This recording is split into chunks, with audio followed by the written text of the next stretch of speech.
So you've explained how to understand your job. Next, let's talk about how it is that you prepare as a shepherd.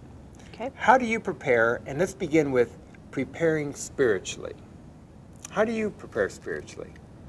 What I like to do is read the lesson early in the week just to get a feel, and you let it sit and kind of it simmers in the back of your mind, and different things throughout the week sometimes will be reinforcers to the main points, or you can tie into the Bible study if you think about it ahead of time.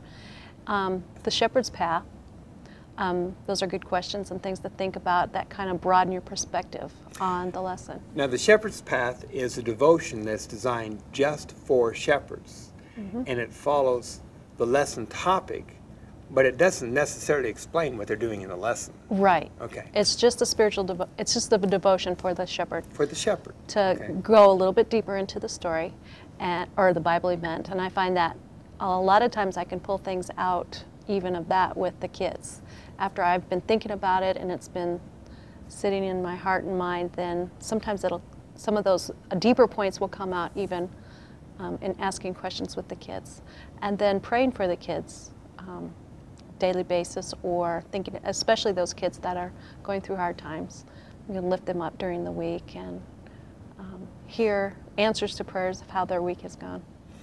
I've heard how some shepherds make sure that the names of their children are in their prayer journals, kept in their Bible, and even with specific requests, so that as they gather their prayers at the end of the session, the following week, the shepherd has also been praying for those and says, by the way, I've been praying for this, that was big test that you're going to have this next week in school. How did it go? Yeah, yeah. Exactly.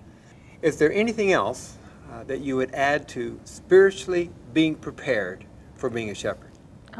One other thing would be to arrive in plenty of time to give yourself time to set up, but also so that you can get together with the other shepherds and pray beforehand. It just puts a spirit of calmness and actually focus on what you're going to be doing that morning, and it's encouraging to each other. Yeah.